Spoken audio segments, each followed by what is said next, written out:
élever nos pensées vers Dieu, notre Père, vers tous ces bons esprits qu'il met à notre disposition pour nous aider à avancer, à progresser.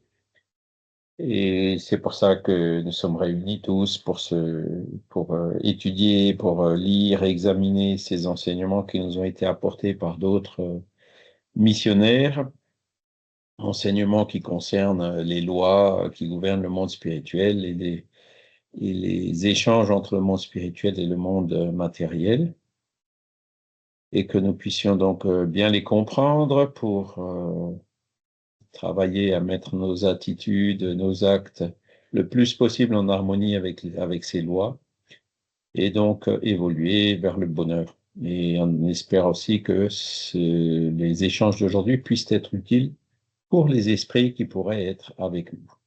Voilà.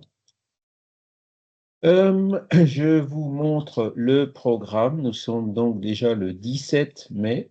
La moitié du mois de mai est passée. Donc, on est toujours au module 6, la pluralité des mondes habités. Et donc, en module, guide d'étude numéro 2, la Terre, ce qui est le monde habité qu'on connaît, notre maison, comme on dit, qui brûle d'ailleurs, selon certains. Euh, et donc, minéral, végétal, animal et humain, les différents règnes. Voilà. Donc, objectif spécifique, expliquer la création des mondes et la Terre. Et deuxième, caractériser les règnes de la nature selon l'interprétation spirit. Voilà. Alors, formation de la Terre. Bon, donc on va voir ce que Kardec nous dit dans la Genèse, chapitre 6, où il a fait quand même un essai sur la cosmogénèse. Alors bon, c'est quand même globalement toujours assez cohérent avec ce que la science nous dit aujourd'hui, par rapport à la formation de la Terre. Euh, et donc, il nous dit, la matière cosmique primitive renfermait les éléments matériels, fluidiques et vitaux de tous les univers qui déroulent leur magnificence devant l'éternité. Elle est la mère féconde de toutes choses, le premier aïeul et qui plus est, la génératrice éternelle. La matière éthérée, plus ou moins raréfiée, qui descend parmi les espaces interplanétaires, ce fluide cosmique qui remplit le monde, plus ou moins raréfié dans les régions immenses, riches en agglomérations d'étoiles, n'est autre que la substance primitive en qui résident les forces universelles, d'où la nature attirait toute chose. Alors c'est un rappel de ce qu'on avait vu la semaine dernière, que tout dérive en fait de ce fluide cosmique universel, primitif, qui par ses transformations forme tout ce qui existe dans l'univers. D'accord? Alors c'est intéressant là, quand on lit un petit peu entre les lignes, de tous les univers qui déroulent leur magnificence devant l'éternité. Donc, on dirait qu'il parle de plusieurs univers. Là, aujourd'hui, il y en a qui appellent ça les multivers. Bon, ce sont des hypothèses, mais bon, pourquoi pas. Bon, qui déroulent leur magnificence devant l'éternité. C'est vrai que pour l'instant, on en observe essentiellement qu'un seul, celui qui a été, euh, qui a résulté selon l'hypothèse scientifique actuelle du Big Bang, même si avec les télescopes toujours plus puissants, on observe certaines anomalies dans notre univers. On voit par exemple à des distances très grandes, donc à un temps très reculé, puisque la distance dans notre espace-temps est liée au temps, des agglomérations célestes qui, selon la théorie de formation à partir du Big Bang, ne devraient pas être là. C'est-à-dire qu'il n'aurait pas dû y avoir des galaxies aussitôt après le Big Bang.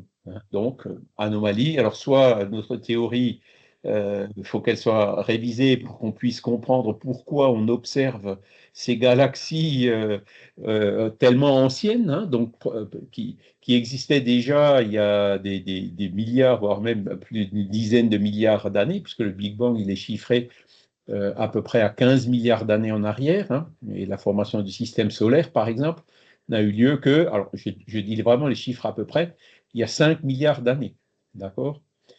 Et donc, il y a des systèmes stellaires, des galaxies qui auraient été formés il y a bien plus longtemps. D'où, il y a d'autres hypothèses maintenant, ils sont en train de se creuser pour essayer de comprendre ce qui est observé, notamment avec James Webb.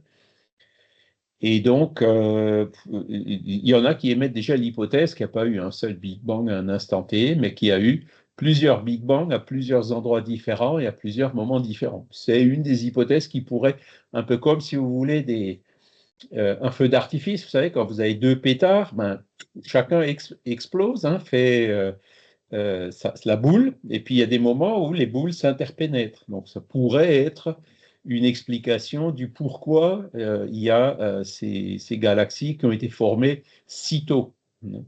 Parce que ce qui est intéressant aussi à savoir, c'est que euh, pour nous, hein, matériellement, il y a ce qu'on appelle un univers. Alors, Didier, corrige-moi hein, si je me trompe, si je raconte des carabistouilles. Il y a ce qu'on appelle un univers visible. Et pourquoi est-ce qu'il y a un univers visible? C'est parce que, comment dire, la lumière mettant, ne voyageant qu'à 300 000 km/s, donc depuis 15 milliards d'années hein, du Big Bang, on arrive à voir que ce qui aurait existé il y a 15 milliards d'années, parce que ce qui a existé avant il y a 15 milliards d'années, l'information visuelle, en tout cas, n'est peut-être pas encore arrivée jusqu'à nous. Et donc, plus le temps avance, plus cet univers observable, en fait, il s'élargit. Hein. Bon, ça fait partie des lois physiques bien connues. Et voilà, donc là, il parle de plusieurs univers. Bon, alors d'où vient le Big Bang? Bon, c'est aussi une question. Il y a des théories, il y avait en tout cas, je ne sais pas s'il y a encore la théorie du Big Crunch avant le Big Bang, hein, avec les fameuses réflexions sur le fait que l'univers il est en expansion. Donc ça, maintenant, ça semble, il y a quand même des évidences assez forte dans ce sens, hein, le redshift notamment, hein, c'est-à-dire le fait que la gamme visible des objets qu'on arrive à observer, la couleur, elle descend un peu vers le rouge. Pourquoi? À cause de la vitesse à laquelle cet objet s'éloigne de nous. Hein. Et donc, on voit que ce redshift, il est plus ou moins intense selon l'objet qu'on observe. Hein. Selon si l'objet est diamétralement opposé, donc s'éloigne de nous plus ou moins vite. Voilà. Et d'autres calculs hein, montrent que l'univers serait en expansion.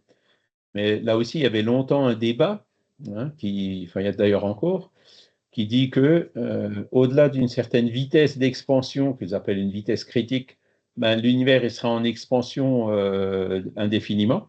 Et en deçà de cette vitesse critique, il y aurait une expansion jusqu'à un certain point, et ensuite il y aurait de nouveau une contraction. Hein. Et bizarrement, la vitesse qu'on arrive à déterminer par le calcul de cette expansion, elle est à peu près égale, enfin très très proche de cette vitesse critique. Donc, jusqu'à il n'y a pas longtemps, on était encore dans le doute, hein, on l'est peut-être d'ailleurs encore aujourd'hui, si l'univers il continuera à cette expansion à l'infini ou si un jour il y aura un retour à une réagglomération, donc un big crunch. Voilà, bon. Pourquoi, d'où tout ça vient? Bon, là, il nous donne évidemment pas beaucoup de détails, puisque le Big Bang, c'était des choses qui n'étaient pas connues à l'époque, hein, évidemment. Il nous dit que ça vient de cette matière cosmique primitive. Et cette matière cosmique primitive, elle renferme en elle les éléments matériels, fluidiques et vitaux. Donc, matériel, c'est pour former les planètes, les agglomérations d'étoiles, hein. Fluidique, bon, c'est la matière spirituelle, si vous préférez, hein, la matière qui existe sous d'autres formes que celles qu'on connaît, les tachyons, la matière superlumineuse, on l'appelle comme on veut, et vitaux, donc tout ce qui est vie, fluide vital, etc., provient de ce fluide. D'accord? Et donc, il nous dit la matière éthérée, Donc, c'est toujours cette matière qui est les tachyons, hein, moins dense que celle qu'on arrive à détecter avec nos instruments matériels, hein, plus ou moins raréfiée, donc avec des densités qui sont plus ou moins grandes. Ce fluide cosmique qui remplit le monde, hein, riche en agglomération d'étoiles, donc ça, on les observait déjà à l'époque, n'est autre chose que la substance primitive en qui résident les forces universelles. C'est donc dans le fluide cosmique universel et toutes les propriétés qui, donc par leur transformation, génèrent aussi les propriétés physiques qu'on connaît, hein. La loi d'attraction universelle, l'électromagnétisme, la vitesse de la lumière, toutes ces constantes, hein, qu'on met dans les équations parce que qui permettent aux équations de fonctionner, mais dont on ne comprend pas toujours la nature intime, hein. Ben, si on veut une des pistes pour en rechercher la cause, c'est d'étudier et essayer d'aller vers ce fluide cosmique universel. Donc voilà ce qu'on nous dit. Alors, donc après, bon, il y a toute une Kardec, donc pour aller un peu plus loin dans la formation du système solaire, donc il y avait, comment dire, de la poussière, hein, des éléments matériels qui étaient éparpillés. Et puis, dans certaines conditions, bon, il y a eu la loi, justement, l'attraction universelle a fait que ces poussières se sont agglomérées, hein, pour former euh, tous les systèmes stellaires qu'on connaît, hein, c'est-à-dire une plus grosse agglomération au centre, hein, donc pour former l'étoile, et une agglomération un peu moindre, un peu répartie, pour former les planètes qui gravitent autour de cette étoile, hein. Donc, c'était Kardec, enfin, avec l'aide de Flammarion sans doute à l'époque, hein, qui avait déjà pas mal de connaissances dans ce sens, avait avancé cette théorie qui correspond toujours à celle qu'on a aujourd'hui, hein. Et il va un peu plus loin, il parle par exemple, bon, d'où vient la Lune, comment a été formée la Lune, hein. Et donc, soit c'est pareil au niveau de la loi de gravité qui a fait que ces poussières se sont assemblées, au fait qu'elles se sont assemblées non seulement en planètes, mais aussi en satellites qui tournent autour des planètes. Ça, c'est une des hypothèses. Et l'autre hypothèse, qui est, je pense, celle qui est privilégiée aujourd'hui, c'est qu'à un moment donné, la Terre, hein, au début juste après sa formation, elle a subi le choc d'un gros astéroïde ou d'une autre planète, qui a fait que, suite au choc, il y a une partie de la matière de la Terre qui s'est éjectée et qui finalement est restée attirée gravitairement autour de la Terre et a formé la Lune, hein. La Lune ayant certaines propriétés assez caractéristiques dans ce sens, qui sont par exemple le fait qu'on voit toujours la même face de la Lune, hein. Il y a la face cachée de la Lune, on ne la voit jamais. Ou alors il faut faire comme ils ont fait récemment, euh, avec une navette spatiale, enfin avec euh, des astronomes, hein, qui ont fait le tour de la Lune, et c'est là où ils pouvaient voir justement la face cachée de la Lune que on ne voit jamais quand on est sur la Terre. Donc ça c'est une enfin, je ne veux pas dire des caractéristiques, hein, qui fait pencher plutôt pour l'une ou pour l'autre théorie. Mais je pense que la théorie la plus accréditée aujourd'hui, c'est celle que la Lune est résulté d'un choc. Voilà. Bon, et donc notre système solaire, le Big Bang, c'était il y a à peu près 15 milliards d'années, et le système solaire, c'était il y a à peu près 5 milliards d'années. Euh, Peut-être plus pour le Soleil, enfin en tout cas pour la Terre, c'est 5 milliards d'années. Voilà. C'était hier, hein, c'était il n'y a pas si longtemps que ça. Alors, sous le rapport matériel, il n'y a que des êtres. Alors après, bon, ça c'est pour la partie matérielle, mais il y a aussi la partie, les esprits, enfin tout ce qui est vivant, tout ce qui est intelligent, etc., hein. Sous le rapport matériel, il n'y a que les êtres organiques et des êtres inorganiques. Au point de vue moral, il y a évidemment 4 degrés.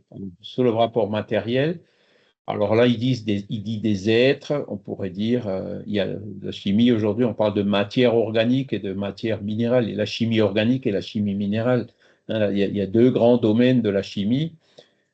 La chimie minérale qui étudie ben, les minéraux, enfin, voilà, les mines, l'acier, enfin, euh, le lithium, j'en passe, enfin, toutes ces choses-là, hein, ben, tout ce qui est minéral.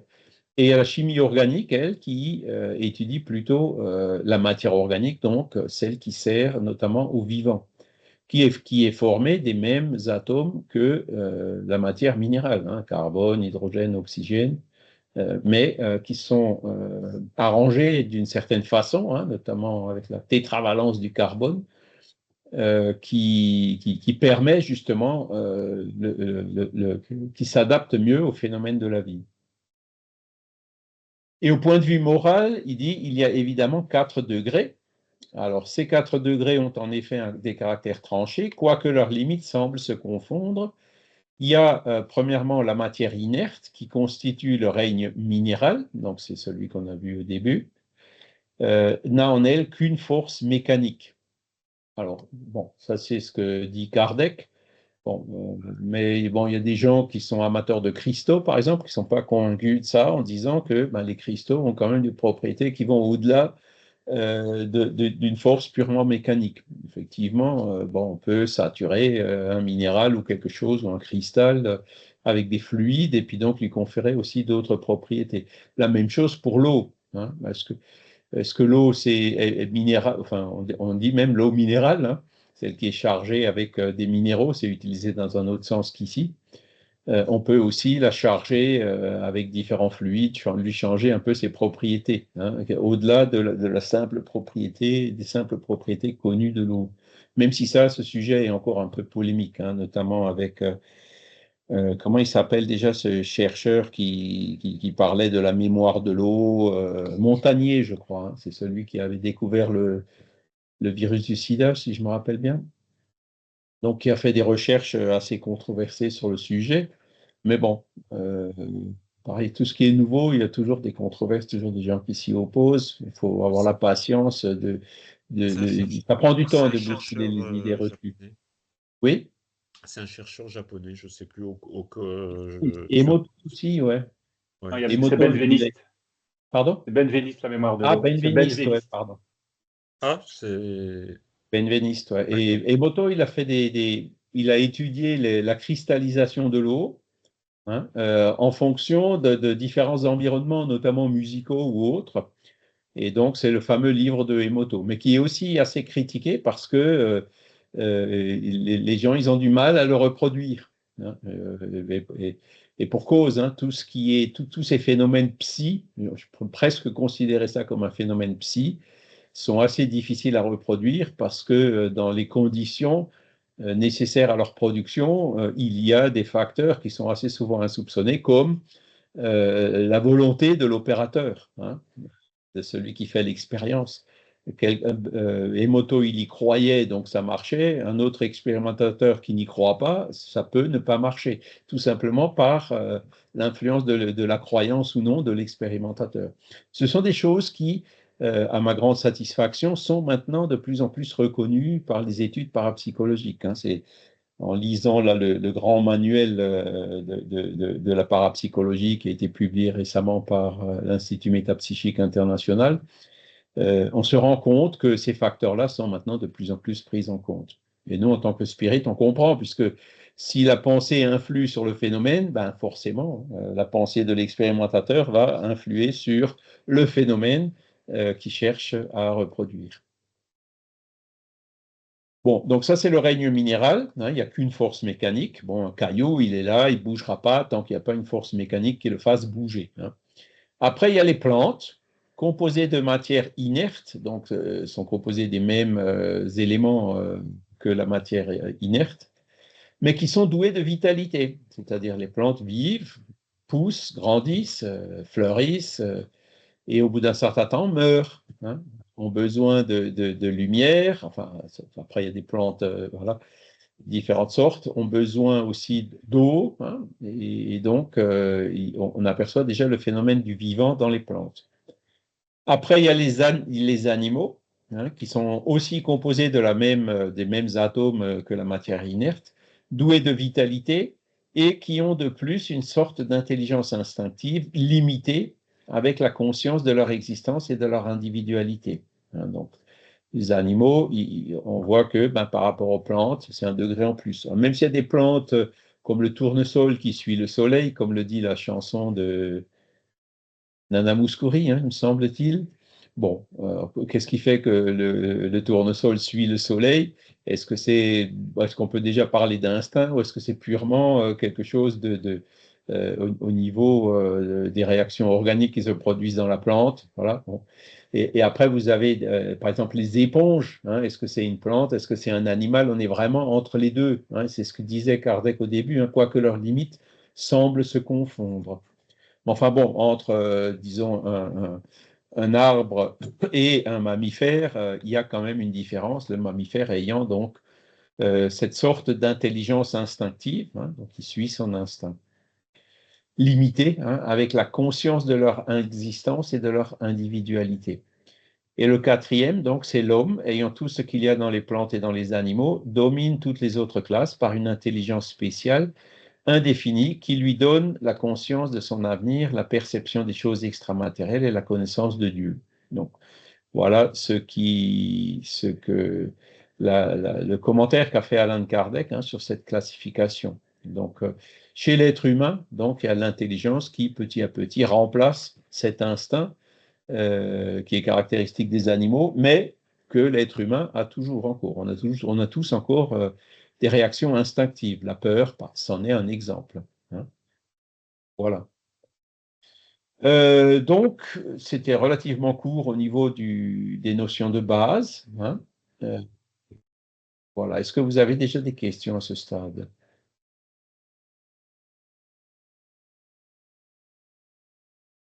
Didier? Pas vraiment une question, c'est plutôt une réflexion. Tout d'abord, par rapport à la partie physique, bon, tout ça est très vague et on peut toujours trouver quelque chose qui va correspondre. Donc voilà, moi je ne prends pas position par rapport à ça. Je regarde ça d'un peu loin et de toute façon, je pense que ça n'a pas beaucoup d'importance en ce qui nous concerne. Je pense que voilà, c'est les lois morales qui comptent.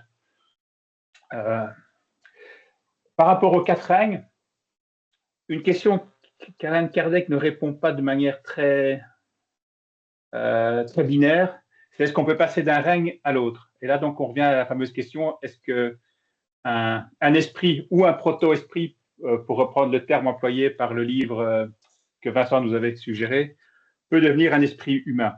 Donc, est-ce qu'à un moment donné, je ne sais pas, un chien, ça évolue, puis ça devient un primate, et puis pouf, ça peut devenir s'incarner dans un humain.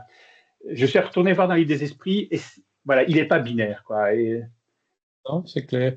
Alors, pas... je te corrige un peu, alors, Didier. Ouais, oui. vas-y. Et C'est pas alors, une Kardec dernière qui chose. n'a pas répondu, ce sont les esprits qui n'ont Oui, pas oui, répondu. d'accord, Mais d'accord. vas-y, continue. Oui, ok, d'accord avec toi. Et alors, une dernière chose, évidemment, qui n'est absolument pas abordée, c'est à partir de quand est-on un être humain? Bon, Alors, est-ce que ça, ce Lucie sont- est un être humain? Tu vois, est-ce que Lucie ouais. a une âme d'être humain? Bon, je pense que Néandertal, on va dire oui. Mais est-ce que Lucie, donc, il y a cette frontière où à un moment donné, on part. Alors, je ne vais pas dire du singe, sinon Franck va bondir, mais notre ancêtre commun, voilà. À partir de quand est-ce que c'est plus un animal, mais que ça devient un être humain? Bon, ça, évidemment, Kardec n'y répond pas. Mais de nouveau, pour moi, ça n'a pas beaucoup d'importance. Allez, je ne vais pas employer un mot méchant, mais j'ai l'impression que c'est un petit peu le flou autour du spiritisme. C'est pas ça qui va nous aider à être meilleurs, quoi. Donc, pour moi, j'écoute ça, ça fait partie de la culture spirit, et je m'arrête à ça, en fait.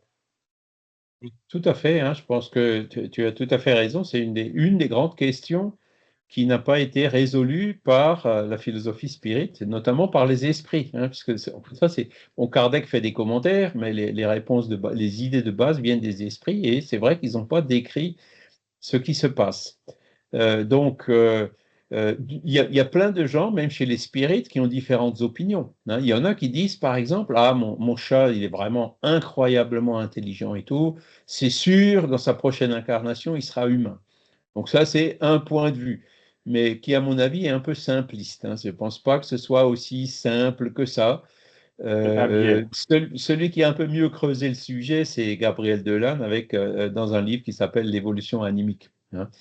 Mais par contre, quand tu dis qu'on nous dit rien, alors après, justement, est-ce que Lucie, Néandertal, c'était déjà des esprits humains? Donc, c'est pareil, c'est une question. On ne connaissait pas Lucie et Néandertal. Enfin, je ne sais pas si on connaissait déjà Néandertal à l'époque. C'était vraiment il y avait Darwin qui était contemporain de Kardec, mais Darwin ne parlait pas beaucoup de la souche humaine, quoi. Il parlait plutôt des animaux. Je ne sais pas si ça existait déjà, mais enfin, en tout cas, ça devait être nettement moins connu. Je pense que oui. Bon, Je pense qu'ils avaient déjà des ossements qui ressemblaient à des ossements. De toute façon, ils avaient des dinosaures et tout ça. Donc, je pense qu'ils avaient quand même je vais vérifier pendant qu'on ça, discute. Je ça pense en qu'ils avaient était, quand même des ossements de ouais. type humain.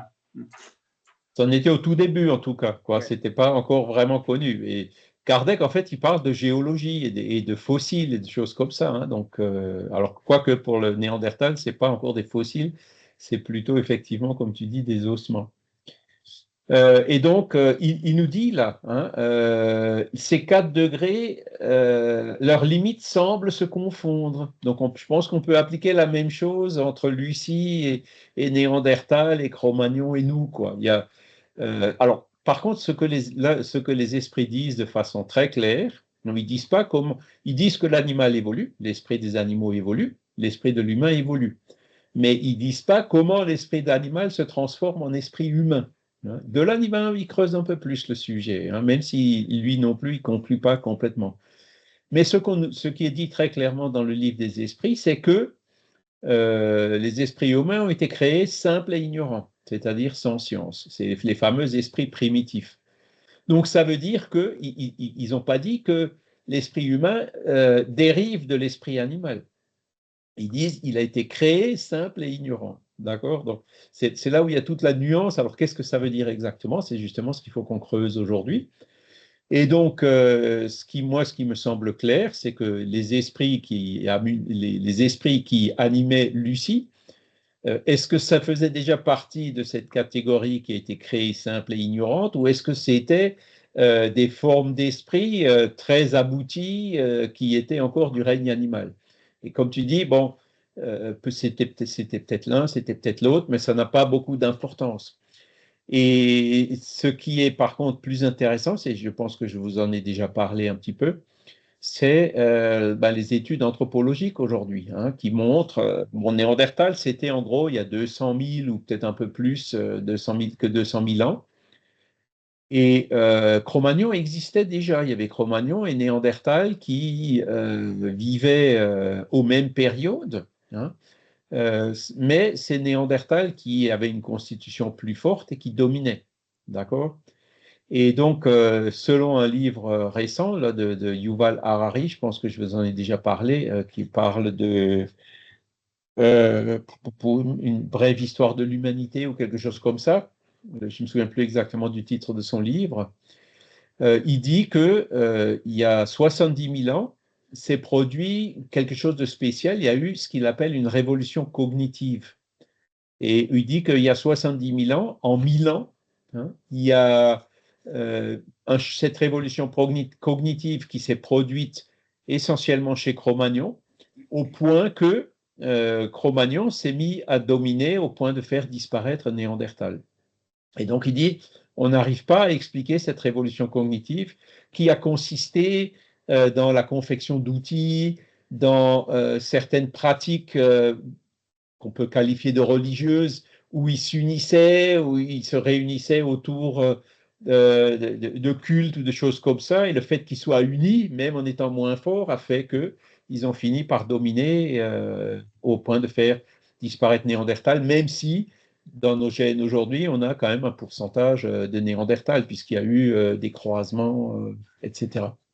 Et donc, cette révolution cognitive que Yuval Harari n'arrive pas à expliquer, le spiritisme peut apporter une hypothèse explicative, hein. Alors, on ne l'a pas vu ici, mais je pense qu'on le verra dans le cours prochain. Il y a la pluralité des mondes habités, hein. Vous avez des mondes primitifs, des mondes d'expiation et d'épreuve, etc. Donc la Terre, à l'époque, c'était ce qu'on appelait un monde primitif, hein. Et de temps en temps, ben, vous avez une quantité d'esprit qui part d'un monde plus évolué vers un monde moins évolué pour l'aider à avancer. Tout comme la migration va aussi dans l'autre sens. L'esprit qui a déjà évolué suffisamment dans le monde qu'il habite, il va se réincarner, il peut aller se réincarner dans un monde qui est plus évolué que celui où il est. Et donc, une des explications de cette révolution cognitive, c'est que ça a justement correspondu à une de ces périodes où il y a des esprits un peu plus avancés qui sont venus se réincarner dans des corps de Cro-Magnon et qui peuvent donc, avec les connaissances qu'ils ont apportées dans leur esprit, expliquer cette révolution cognitive. Alors, Kardec ne parle pas d'il y a 70 000 ans. Ces études-là n'étaient pas connues à l'époque. Ce sont des choses qui datent des dernières décennies, hein, de ce livre de Harari. Mais il parle d'un autre mouvement qui s'est produit dans le même sens, qui est ce qu'il appelle la révolution adamique.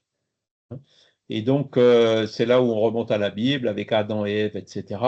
Donc, Cro-Magnon, il existait déjà sur la Terre, il était dans les cavernes, et vous avez des esprits qui sont venus d'une autre planète plus avancée que la Terre, se réincarner sur la Terre, et qui expliqueraient cette révolution ou cette race adamique, hein, comme dit Kardec, avec donc, ça s'est produit à peu près 10 000 ans, hein, ou peut-être enfin, plus ou moins, quoi, hein, où ils ont apporté la science, on parle des Atlantes, on parle des Védas, les premiers écrits religieux, on parle de la philosophie, les pyramides, les temples, les Grecs, les Égyptiens, etc. Hein. Donc, pour aider Cro-Magnon à sortir des cavernes. Hein. Donc, c'est pareil, ça, ce serait le résultat d'une transmigration d'esprits qui sont venus d'une planète plus évoluée vers la Terre. Et donc, alors après, où se situe le fameux esprit simple et ignorant? Est-ce que c'était au niveau de Néandertal? Est-ce que c'était au niveau de Lucie?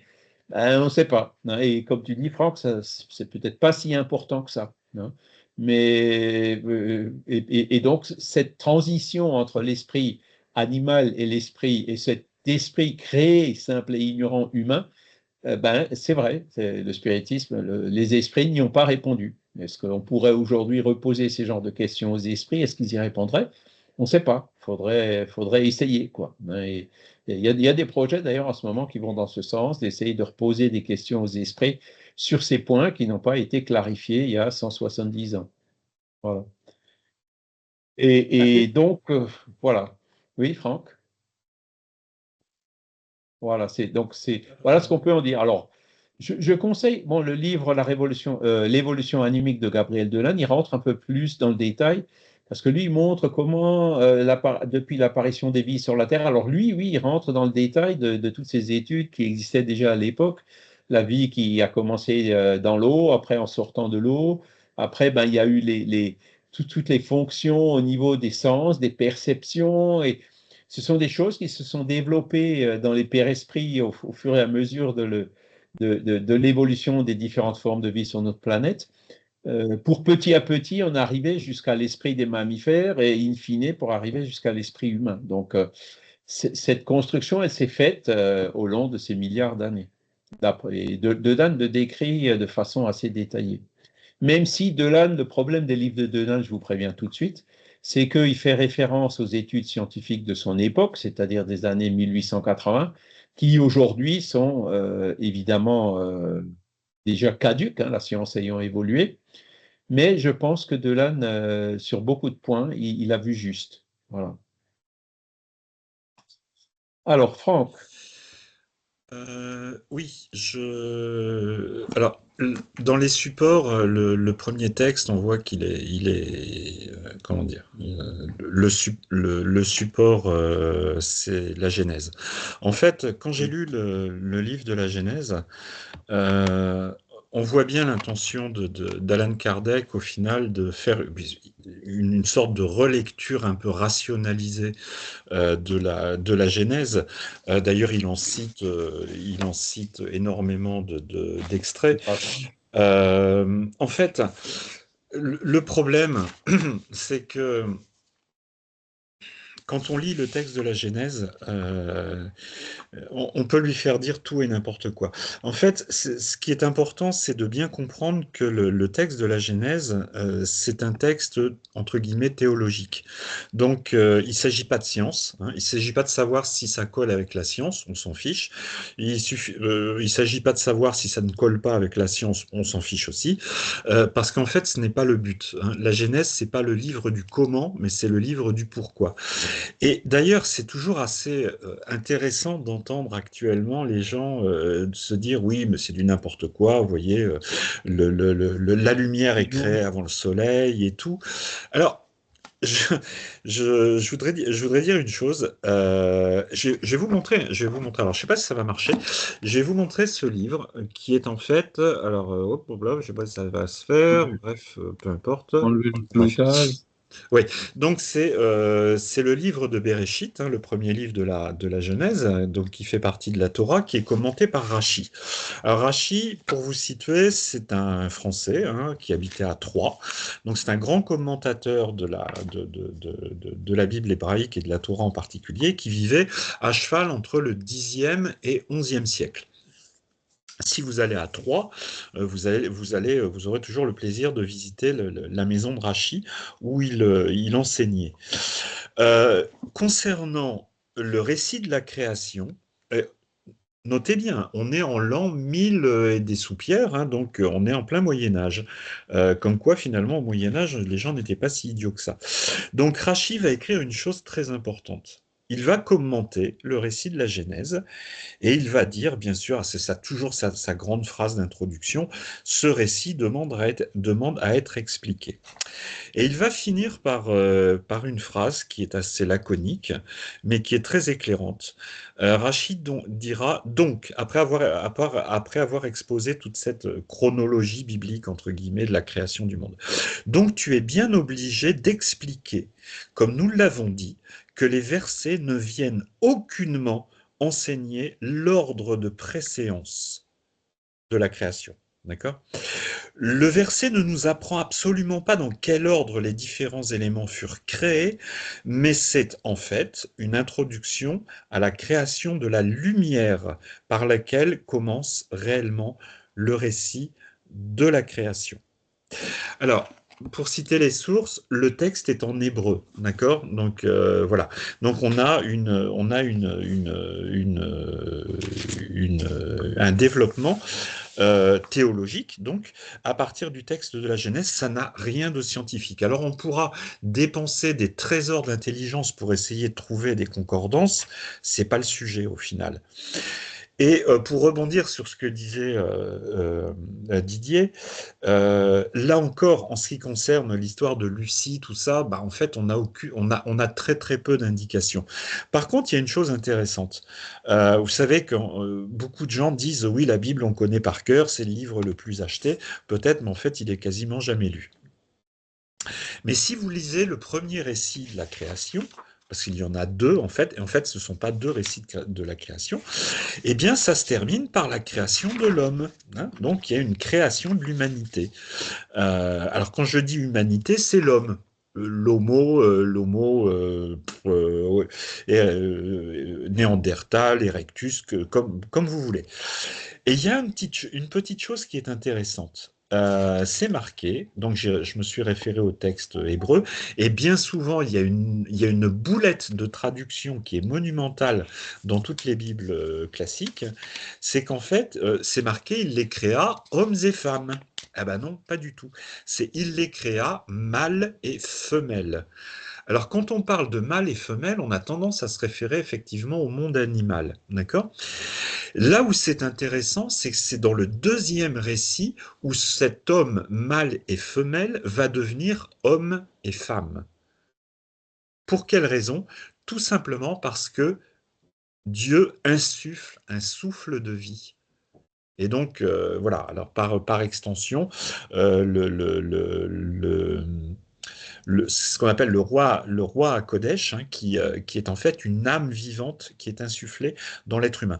Donc il n'y a aucune chronologie, on ne sait pas à quel moment ça s'est passé, mais moi ce qui m'amuse, enfin j'aime bien penser, c'est qu'une expérience de pensée, c'est qu'à un moment donné, cet homme, cet être humain, entre guillemets, qui est essentiellement un hominidé, va devenir un être humain parce qu'il va développer, entre guillemets, alors que le texte dit que ça lui a été insufflé, une âme. Voilà.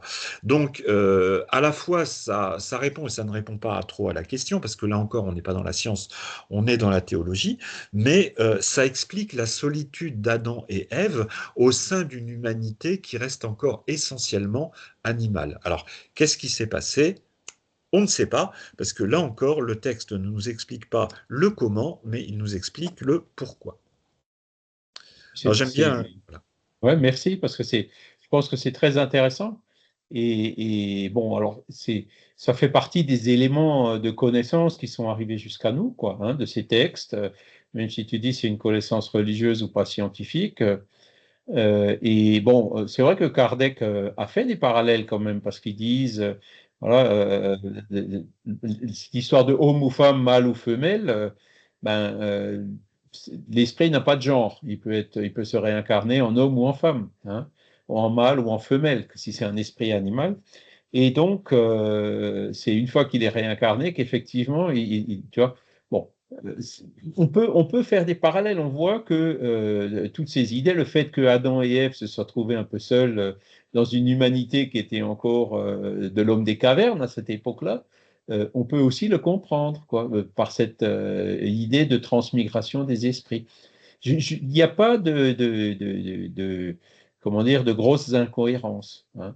Et donc, bon, voilà, par contre, il y a une des différences, c'est que les esprits enseignent que la création divine, elle a toujours existé, elle est continue, hein. Les esprits humains sont créés de façon continue. Il y en a qui ont été créés il y a très longtemps et qui aujourd'hui sont très évolués.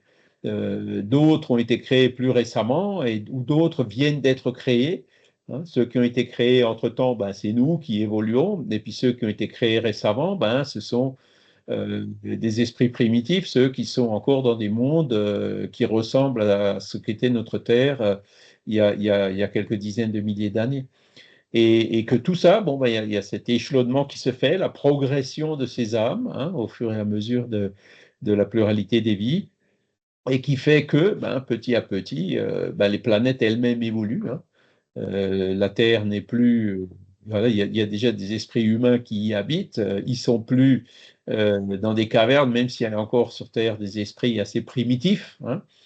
Et elles continuent à évoluer, hein. Donc, c'est ça la vision que donne le spiritisme. Il y a un processus qui est continu, hein. Même si, au niveau matériel, hein, avec le Big Bang, bon, il s'est quand même passé quelque chose il y a 15 milliards d'années. Ça, on ne peut pas le nier, hein. Et donc, mais après des Big Bang, est-ce que ça, c'est le seul, hein, c'est comme on a vu tout à l'heure, ou est-ce qu'il y en a toujours eu des Big Bang, hein? Donc, ça, c'est l'autre question qu'on pourrait se poser. Et d'après ce que disent enfin, d'après ce qu'on peut déduire de ce que disent les esprits, ce serait là aussi plutôt un processus continu, quoi, hein, que l'univers. Enfin, il y a toujours eu des univers et il y en aura toujours. Et il y aura certainement encore, il y a certainement eu des Big Bang depuis le nôtre, et il y en aura certainement encore d'autres, hein. Alors après, est-ce qu'on arrive à les percevoir dans notre monde matériel? On ne le sait pas, quoi. Donc tout ça, ça fait partie des points qui restent encore à éclaircir sur ces différents sujets. Mais ce qui est intéressant, c'est que du point de vue du spiritisme, la vision qu'on reçoit, donc Kardec, en fait, lui, il avait utilisé un peu, il avait fait ce parallèle avec les textes de la Genèse, mais la base des connaissances qu'il a utilisées quand il a écrit les chapitres sur la cosmogonie, notamment, il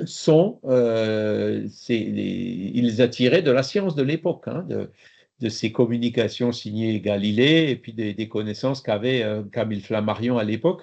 Camille Flammarion a certainement collaboré avec Kardec pour réviser ces textes et les inclure dans ce dernier livre qu'a fait Kardec, qui est la Genèse. Donc il s'est plutôt basé sur des connaissances scientifiques, hein. Et il a d'ailleurs fait un peu la même chose dans la partie suivante du livre où il parle des miracles. Oui, Voilà. ce que je voulais préciser en fait, c'était que ces textes-là, bon, puisqu'on parlait de la Genèse, ne sont pas des textes de science. Ce ne sont pas des textes qui sont là pour nous expliquer comment les choses sont arrivées, s'il y a eu un Big Bang ou pas. Voilà, ce sont des textes, encore une fois, entre guillemets, théologiques, même si dans le, ça nous vient ça nous vient du judaïsme, hein, mais il n'y a aucune théologie non plus dans le judaïsme. Donc ce sont finalement des écrits qui ont un autre but. J'allais dire, tout comme une fable de La Fontaine, ça serait complètement stupide de se prendre la tête pour savoir si le renard il a un langage ou si le corbeau il a un langage. Non, c'est pas l'objet du texte. Donc on est face à quelque chose qui porte sur le sens et non pas sur la forme.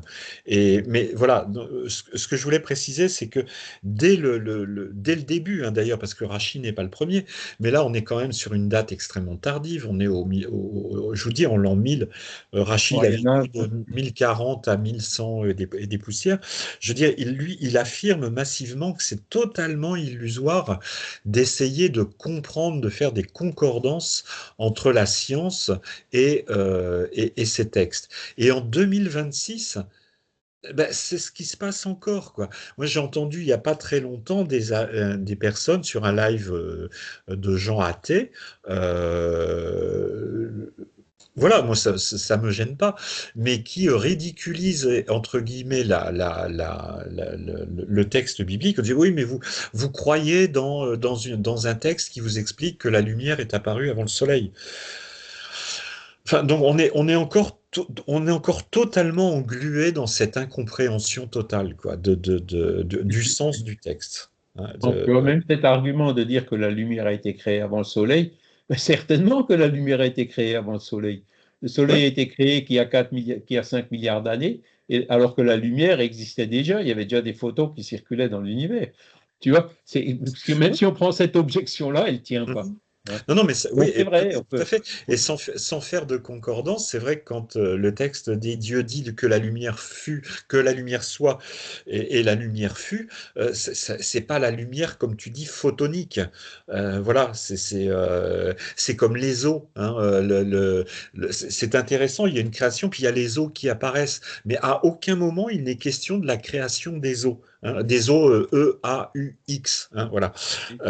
Donc le terme en hébreu qui veut dire eau n'a strictement rien à voir avec l'élément aquatique. Alors, bien évidemment, quand on cherche à tordre complètement le sens du texte en voulant lui faire dire ce qu'il ne dit pas, eh ben, ça colle pas effectivement avec la science. Et vous savez qu'il y a beaucoup surtout de plus en plus, de gens scientifiques autoproclamés qui pensent en savoir plus que les vrais scientifiques, quoi. Donc, mais c'est amusant, c'est amusant. Et voilà, moi, c'est simplement je trouve que le texte, le livre de la Genèse d'Alan Kardec est très intéressant, sauf que, enfin, un petit bémol, c'est que, bah voilà, je pense que c'était un peu illusoire de penser que l'on puisse établir des concordances entre un texte qui, là encore, n'a strictement rien à voir avec le comment, et essayer de lui faire dire ce qu'il n'existe pas, même s'il y a effectivement des concordances assez étonnantes. Hein.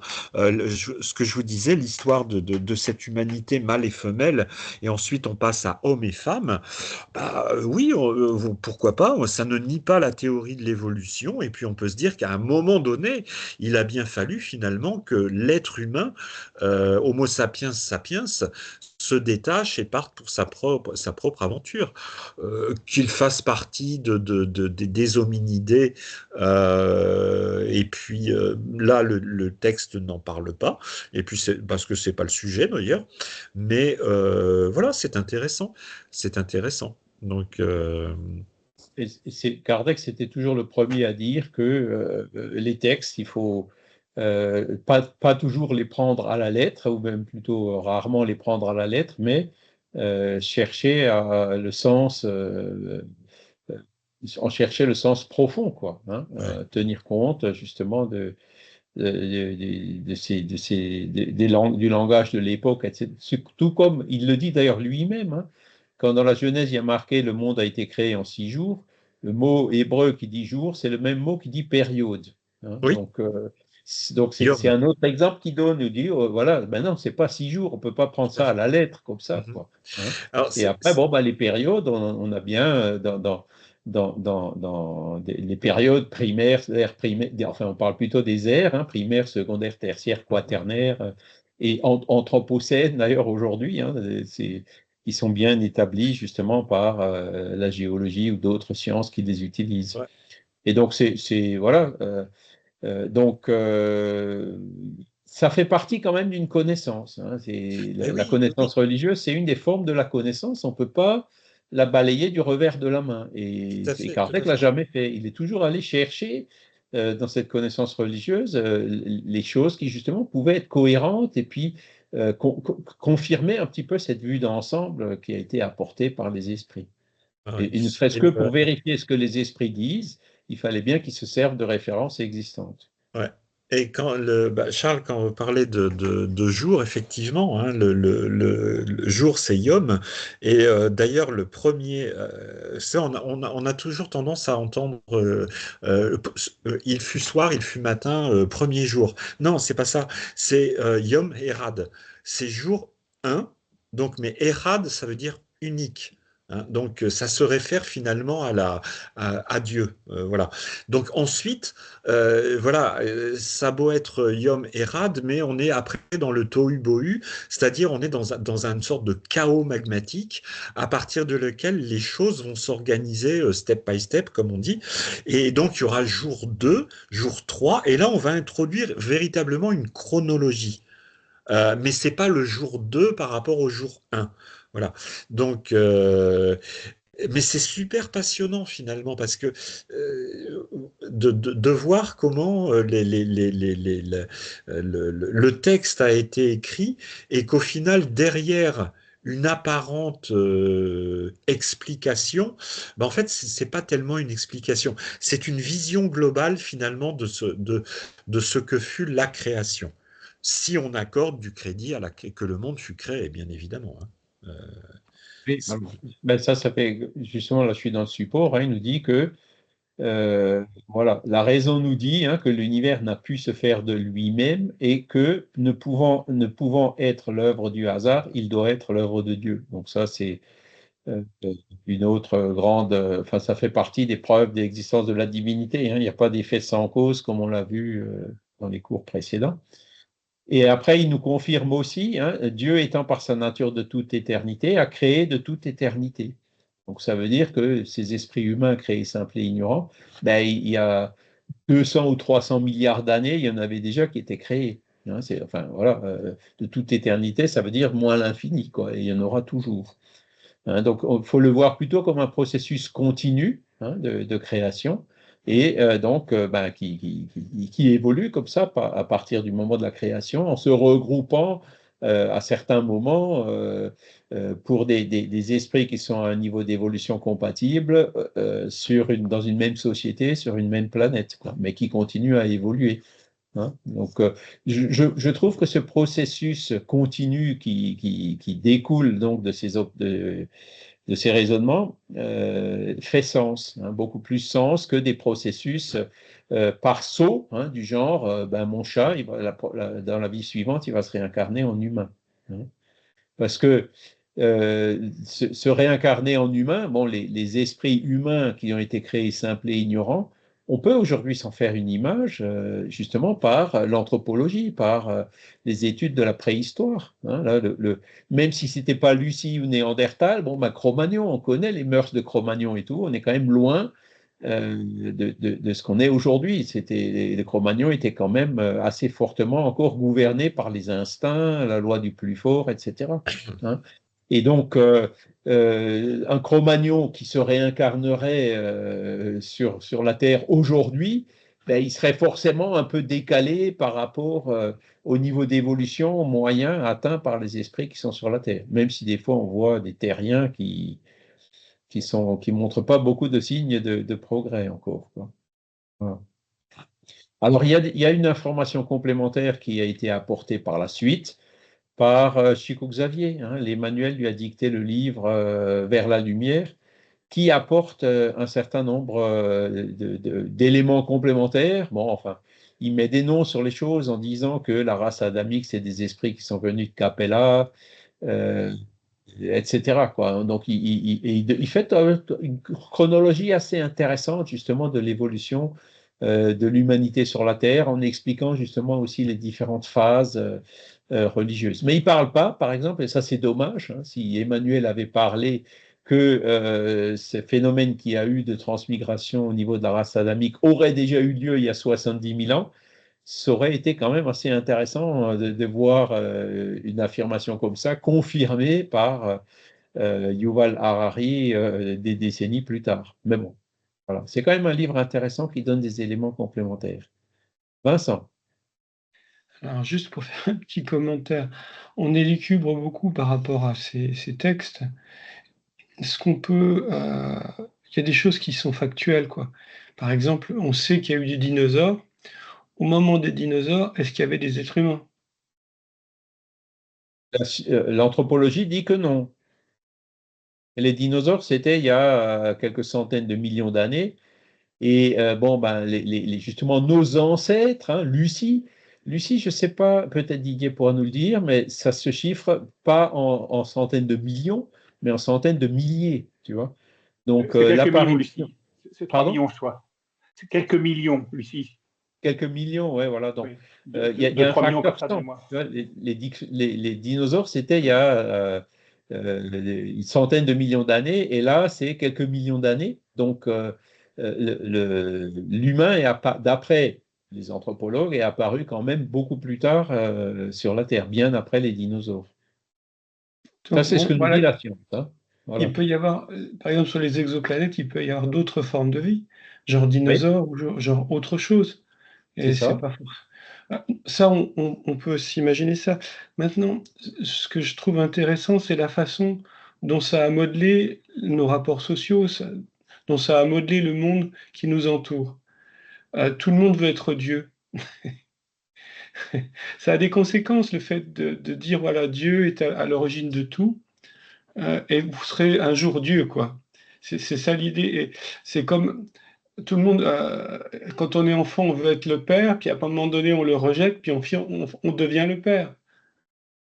Et, et voilà, je crois que ce qui m'intéresse beaucoup, en tout cas dans ce que j'entends, c'est quelles sont les conséquences de nos croyances. Mhm. Voilà, c'est tout. Alors, ce qui est alors, on n'est pas une parcelle de Dieu, on est une création de Dieu. Et après, de dire qu'on veut devenir Dieu, on peut l'interpréter de façon tout à fait légitime en disant on a tous une force qui nous pousse à évoluer vers Dieu. Hein, on peut le dire comme ça, on peut le comprendre comme ça. L'enfant, c'est pareil, il veut grandir, il veut devenir parent, il veut devenir adulte. Donc, on a tous, comment dire, des objectifs vers où on veut aller dans cette vie, hein. Et donc ça, c'est quelque chose qui est effectivement tout à fait naturel. Mais de là au panthéisme, hein, qu'on est une parcelle de Dieu, bon, on en a parlé déjà quand on a parlé du sujet. Non, il ne faut pas confondre la création avec la créature. Oui, Vincent, Vincent a dit une chose intéressante. Donc, je vais tenter en fait d'apporter une réponse. Excuse-moi, Vincent, mais je vais t'apporter une réponse qui est biblique entre guillemets, tout simplement parce que c'est un sujet qui me passionne. C'est vrai qu'à un moment donné, le grand fantasme de l'être humain, c'est de devenir Dieu. On voit ça à travers toute la mythologie grecque, hein, Prométhée, tout ça. Donc, si on se rapporte au texte biblique, il est dit effectivement que l'homme fut créé à l'image et à la ressemblance de Dieu. Alors, l'image et la ressemblance, ça ne veut pas dire qu'on est comme. La poterie que fait le potier, il y a une distinction entre la poterie et le potier, même s'il y a un lien intime qui les relie. Le seul moment où il y a une sorte, peut-être pas d'explication, mais d'illustration de cette ressemblance avec Dieu, c'est encore une fois dans le texte, dans les 3 premiers chapitres de la Genèse, où après avoir été foutu dehors du jardin d'Éden, il y a une parole divine qui dit: voici que l'homme est devenu quasiment comme nous, connaissant le bien et le mal. Et moi, je trouve cet extrait extrêmement intéressant. Finalement, qu'est-ce qui distingue l'être humain de l'animal, si ce n'est la connaissance de ce qui est bien et de ce qui est mal? Alors, on va me répondre, c'est relatif, hein. Il n'y a pas de bien absolu, il n'y a pas de mal absolu. Mais est-ce que le propre de l'être humain, justement, ce ne serait pas cette intuition, cette connaissance de ce qui est bien, c'est-à-dire de ce qui conduit au beau, à la pérennité, à toujours plus de connaissances, à toujours plus par rapport à quelque chose qui est éminemment destructeur, mais qui est toujours à l'intérieur de nous. C'est ce qu'on appelle ce fameux serpent, hein, dans le jardin d'Éden, c'est ce qu'on appelle le Yetzerara, c'est-à-dire en fait le mauvais penchant. Et le mauvais penchant, ça n'est pas forcément négatif. Il y a une histoire que j'aime beaucoup qui raconte qu'un jour, il y a, il y a un rabbin qui décide de choper le Yetzerara et de l'enfermer dans une boîte. Comme ça, on sera tranquille. Et ben, l'homme n'aura plus de mauvais penchant. Sauf que, et ça c'est l'humour juif, j'adore, le lendemain matin, il s'aperçoit que tout s'est arrêté. Il n'y a plus de vie, il n'y a plus de reproduction, il n'y a plus de travail, il y a rien. Ben, voilà, le monde est devenu statique. Et en fait, et ça, c'est encore un commentaire de Rachi que je trouve assez intéressant, qui dit que le problème n'est pas tellement de constater qu'à l'intérieur de l'être humain, bah, il y a des tendances qui visent à la construction, des tendances constructives, et puis il y a des tendances qui visent à la destruction extrêmement puissantes, hein, comme quoi Freud n'a rien inventé, mais que finalement, ce combat intérieur qui nous concerne tous à notre niveau, c'est justement de maîtriser toutes ces forces qui sont immenses, hein. Il faut bien pas oublier que ce serpent, c'est le Nahash. Donc c'est vraiment une instance extrêmement puissante qui va constamment essayer de nous faire, entre guillemets, chuter dans la facilité de suivre nos instincts les plus bas. Voilà. C'est la raison pour laquelle, par la suite, il y a cette image où ce Nahash, qui est très puissant, sera réduit à une bête rampante, hein. Et à l'intérieur de chaque être humain, il y a toujours cette bête rampante qui nous pousse finalement à agir pour notre intérêt et surtout à l'encontre de l'intérêt des autres. Voilà. C'est une simple. Alors, voilà, il faut savoir, hein, que dans entre guillemets, dans le judaïsme, les interprétations sont très libres, hein, il n'y a aucun dogme, il n'y a aucune théologie, donc chacun est libre de proposer une explication. Et moi, j'aime bien penser, entre guillemets, que ce texte, assez énigmatique en soi, bah, finalement, nous met face à nous-mêmes, quoi. Voilà. Qui sommes-nous? Est-ce qu'on est Adam? Est-ce qu'on est Ève? Est-ce qu'on est le serpent? On est un peu les trois, on est un peu les trois, quoi. Les trois ensemble. Et, euh, et c'est cette fameuse phrase terminale du Deutéronome, hein, voilà. Il y a 2 chemins devant nous, un qui mène dans le mur, un qui mène à la vie. Ben, choisis mon camarade. Voilà. Tu es libre. C'est effectivement, donc je pense que tu as tout à fait raison quand tu dis que bon, l'animal, lui, il n'a pas encore, même s'il montre déjà des signes d'intelligence, comme il le dit là, dans le développement, il suit quand même essentiellement l'instinct. Même ceux qui ont des animaux domestiques savent qu'il y a un moment où l'instinct parle plus fort que tout ce qu'on a pu essayer d'éduquer, etc., hein. Et que la différence entre l'animal et l'humain, c'est que justement, chez l'humain, parce que l'instinct, il n'y a pas de raisonnement. Hein, c'est le suit de façon il n'y a pas de réflexion. Hein. Alors que chez l'humain, il y a une réflexion. Et donc, c'est petit à petit, au fur et à mesure du développement, de l'évolution de l'humain, que petit à petit, l'intelligence remplace ces bases d'instinct, comme tu dis. Ça, Delane, il en parle très bien dans l'évolution animique. Il dit c'est un travail énorme qu'on a en tant qu'humain pour justement maîtriser, dominer hein, tous ces instincts, les remplacer par l'intelligence, hein, qu'on hérite encore de cette évolution qui vient du règne animal. Donc, il y a encore des instincts dans l'humain, euh, surtout au premier stade, juste après sa création. Voilà, c'est que avec l'évolution de l'esprit qu'il arrive justement à dominer ses instincts. Hein. Donc là, c'est quelque chose qui est tout à fait compatible avec, cette représentation que nous donnent les esprits. Ouais. Après, le bien et le mal, c'est autre chose. Hein. C'est vrai que notre perception du bien et du mal est relative, hein, mais comment dire, les lois de la nature, elles sont ce qu'elles sont. Hein. Et puis, quand on définit le bien dans un sens un peu plus absolu, comme tout ce qui est en harmonie avec les lois de la nature, et puis le mal dans tout ce qui n'est pas en harmonie avec ces lois de la nature. Les lois de la nature, on s'entend, hein, la nature matérielle et la nature spirituelle.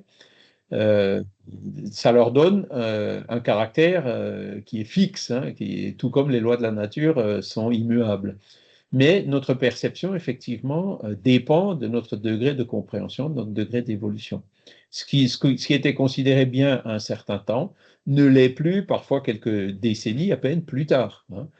Quand on regarde l'histoire contemporaine, bon, ben, il y a des choses qui se pratiquaient de façon légale il y a encore un siècle ou deux et qui aujourd'hui ne se pratiquent plus du tout, quoi. Donc, ça illustre le fait que notre conception du bien et du mal, elle est relative et puis elle évolue au fur et à mesure de notre propre évolution, de l'évolution de notre compréhension de ces lois de la nature. Mm. Et oui, mais c'est quelque chose d'extrêmement troublant, quoi, par rapport à cette question du bien et du mal, ou du bon et du mauvais. Si on prend deux cas extrêmes, on prend un être humain qui est un des pires serial killers et qui va, euh, ayant satisfait tous ses besoins de base, hein, les besoins vitaux, va se livrer à une activité extrêmement perverse. Malgré, alors vous prenez Ed Kemper par exemple, qui est un des plus grands serial killers aux États-Unis, il avait un QI de 148. Il était proche d'Einstein. Hein. Et donc, ce mec était à bousiller des femmes et tout pendant toute sa vie. Enfin, ce nombre de ses victimes, c'est effarant. Et donc, il en parlait d'une manière très calme. Il prenait un certain plaisir d'ailleurs à parler de tout ça et se comparer à d'autres serial killers qui pour lui étaient des amateurs. Donc voilà. Et pourquoi je dis ça? Parce que voilà, on est face à une action que unanimement on va trouver mauvaise, extrêmement destructrice. La dernière fois, je regardais mon chat qui là aussi a ses besoins satisfaits en tant que chat domestique, sa gamelle est pleine et tout. Il a chopé un oiseau dans le jardin. Je l'ai regardé faire avec l'oiseau, mais il a mis une demi-heure à le dépioter complètement et ça l'amusait. Ça l'amusait. Il est revenu, il ronronnait, il était très content et tout. Est-ce que ce chat a fait le mal? Non, il a répondu simplement à un instinct qui est C'est ça. programmé en lui. Voilà. Mhm. Donc, ça aurait été complètement idiot de ma part de lui dire, bah, tu sais, c'est pas bien ce que tu viens de faire.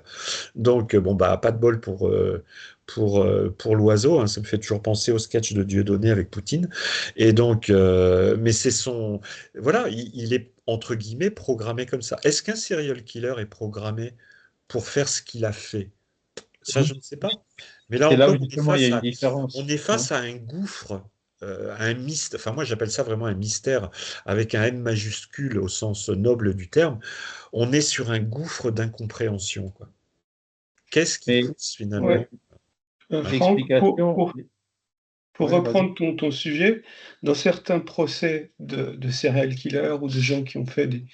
On demande une expertise psychologique. Et si psychologiquement il n'est pas reconnu comment équilibré, il y a une part de Circonstances voilà, atténuantes. ouais, disons dans le jugement, il y a une part qui est atténuée dans la sanction parce qu'il n'est pas responsable de ses actes. On considère que sa maladie est au-delà de sa volonté et que il n'est pas responsable de ses actes. On l'infantilise un petit peu quelque part en disant voilà, comme comme l'oiseau qui a été mangé par le chat, il a fait des choses qui étaient instinctives et qui ne pouvait pas, heu voilà, qui ne pouvait pas maîtriser. Et donc on a des circonstances atténuantes pour, ça existe dans le... Oui, oui, oui, c'est vrai que ça existe. Après, le problème des circonstances atténuantes et de l'irresponsabilité se heurte à une chose qui est quand même extrêmement troublante, qui est la préméditation. Comment Mmh. peut-on être responsable lorsque l'on prémédite quelque chose? Alors, je pose la question, hein. J'ai pas la réponse, hein. Euh, C'est à vous que j'ai pas La la réponse. responsabilité augmente avec la préméditation. Mais ce qu'il C'est faut pas. voir, si en prenant un peu plus de recul par rapport à la chose, c'est que l'évolution de l'esprit humain se fait essentiellement sur deux aspects. Il y a l'évolution intellectuelle il y a certains outils de mesure comme le QI, que tu as cité, Franck, mais il y a aussi l'évolution morale, hein, qui, pour elle, n'a pas encore d'outils de mesure, même s'il y en a qui commencent à s'en approcher, comme le quotient émotionnel. Est-ce qu'il arrive à contrôler ses émotions, les émotions qui... Parce qu'une émotion, c'est un peu le résultat un peu d'un instinct, hein. On n'arrive pas à stopper les émotions, hein, la peur, le fait de sentir, d'avoir cette émotion d'injustice devant quand on voit quelque chose qui est injuste. On peut pas s'empêcher d'avoir ces émotions. Par contre, l'intelligence émotionnelle, c'est justement à partir du moment où ces émotions sont inévitables, qu'est-ce qu'on fait avec? Est-ce qu'on arrive à les contrôler ou pas? C'est un peu ce qu'essaye de mesurer le quotient émotionnel. Et il y a le troisième quotient qui est le quotient spirituel, qui, bon, c'est un peu plus nouveau, hein, ça n'existe pas encore vraiment, quoique dans le clip là que je vous ai cité de Valérie Seguin, où elle parle de l'intelligence spirituelle au travail, on voit que ces idées-là commencent aussi à se divulguer pas mal en France. Et d'un point de vue spirit, on dit il y a l'évolution intellectuelle et l'évolution morale, hein, qui ne marchent pas toujours de pair, d'accord? L'esprit vraiment évolué, il sera évolué intellectuellement, donc en connaissance, et moralement, donc poussé vers le bien. Mais il existe des esprits qui sont très intelligents, mais qui sont encore mauvais, et ça, c'est les pires. C'est justement ceux qu'on voit sur notre terre, qui fomentent des guerres, la corruption, qui utilisent leur intelligence pour faire le mal, hein. Donc, vu d'un point de vue spirit, c'est un esprit qui a évolué intellectuellement, mais pas encore moralement. Ouais. Je le D'accord. vois tout à Après, fait. tu as la Ouais. troisième catégorie, ceux qui sont évolués moralement, mais pas intellectuellement. Bon, ben, c'est le cheval de trait, quoi. C'est le bon serviteur, c'est celui qui, voilà, c'est pas un foudre de guerre parce qu'il lui manque l'intelligence, mais c'est quelqu'un en qui on peut faire confiance. Et puis la quatrième case, hein, si on prend une logique binaire, c'est celui qui est évolué ni moralement, ni intellectuellement. Bon, ben ça, c'est l'esprit qui vient d'être créé, l'esprit, qui est le cas social, celui qui a besoin qu'on l'aide à avancer. Il aura une tendance au mal, mais comme il n'aura pas l'intelligence, le mal qu'il pourra faire n'ira pas très loin, il n'est pas si dangereux que ça, quoi. Et donc, le serial killer que tu as cité, c'est vraiment un prototype de celui qui est évolué intellectuellement, mais pas moralement. Donc, c'est un esprit qu'il faut là aussi aider à évoluer moralement, quoi. Mais bon, alors comme le dit Vincent, on peut trouver des circonstances atténuantes, il y a des pervers narcissiques, il y a des choses que il n'arrive pas à contrôler lui-même, hein, au niveau des pulsions ou autres. Il peut parfois même être influencé par des esprits dans ce sens, hein. Le spiritisme ouvre même encore cette porte-là, hein. Et donc, sachant que de toute façon, il évoluera aussi d'un point de vue moral. Hein. Et donc, que c'est ce qu'il faut essayer de chercher à faire, c'est l'encourager pour qu'il évolue moralement. Essayer de le mettre plutôt que de l'enfermer dans une prison, essayer de le mettre dans des situations où il sera obligé donc de collaborer pour avancer, pour survivre, etc. Donc, trouver d'autres solutions. Mais après, au niveau de la responsabilité, c'est sûr que celui qui ne sait pas ce qu'il fait, il sera forcément toujours moins responsable que celui qui sait ce qu'il fait. Quelqu'un qui sait que quelque chose est mal ou porte préjudice à autrui et qui, malgré ça, continue à le faire, aura un degré de responsabilité beaucoup plus important que celui qui, soit sur une impulsion qu'il n'arrive pas à contrôler, soit celui qui ne sait pas ce qu'il fait. Donc, ça, c'est ce que la philosophie spirit apporte comme élément de réflexion au niveau pour ces questions-là. Et il y a Gio qui a levé la main. Bonjour, Gio. Bonjour tout le monde. Écoutez, j'ai un doute par rapport qu'est-ce qui passe, né? Notre évolution, elle doit être à la verticale, né? Pourquoi il y a des esprits? Nous sommes tous créés sans ignorants. Pourquoi il y a un qui choisit, né? Un chemin et l'autre non, né? C'est le livre-arbitre, mais j'arrive pas à comprendre. Né? Ça n'a pas de logique là, je ne sais pas. Né? Pourquoi il y a il y a des esprits qui choisissent le mal et l'autre le bien, on va dire. Ou c'est l'ignorance, c'est ça? C'est une bonne question, ça. Et effectivement, c'est lié à la loi de liberté. Hein, ça fait partie. Donc, tant qu'on a des instincts, ben, on n'est pas libre. Hein. Au fur et à mesure qu'on arrive à surmonter ces instincts, notre liberté augmente. Hein. La liberté, elle avance avec notre évolution. Mais après, voilà, pourquoi est-ce qu'il y en a qui prennent plus vite, je dirais, la bonne voie et que d'autres restent plus longtemps sur la mauvaise voie? Tout dépend de la manière dont ils utilisent leur liberté, mais c'est vrai qu'on ne peut pas s'empêcher de se dire, est-ce qu'il n'y aurait pas des fois une partie de hasard liée à ça? Alors, ça fait partie de questions assez intéressantes qu'a posé un ami brésilien que j'ai, hein, qui s'appelle Carlos Sete Bastos, et il a justement écrit un livre sur ce genre de sujet où il cite plusieurs exemples comme celui que tu viens de donner, Gio. Et le livre, qui est en portugais, pas traduit en français encore, il s'appelle Além da fé raciocinada. C'est très intéressant parce qu'il cite un certain nombre de questionnements comme ça dans ce genre, qui ne sont pas non plus clarifiés à 100 enfin, de façon tranchée par la philosophie spirit. Bon, et ça, il faut le reconnaître. Après, moi, j'aurais plutôt tendance à penser que on a tous fait des mauvais choix à un moment d'autre, à un moment ou à l'autre, et on continue d'ailleurs encore à en faire au long de notre parcours évolutif, d'accord? Et le fait commencer à choisir plutôt les choses qui sont bonnes et éviter de faire les choses qui sont mauvaises, c'est quelque chose qui est induit en nous par justement cette loi de causalité, quoi. Hein, c'est-à-dire, si on fait quelque chose de mal qui n'est pas en harmonie, on va quelque part en subir le contre-coup ou les conséquences. Et donc, c'est le fait de subir ce contre-coup ou ces conséquences qui, par notre réflexion, justement, nous aide à évoluer et à progresser. Pour en revenir au serial killer cité par Franck, bon, alors je ne sais pas s'il vit toujours ou s'il est déjà retourné dans le monde spirituel, mais s'il est retourné dans le monde spirituel, ben, là, il aura une vision beaucoup plus claire donc de ce qu'il a commis, il en subira des conséquences de façon un peu plus patente, par exemple des victimes qui se retournent contre lui, qui cherchent à se venger, etc., ou qui le persécutent ou autre.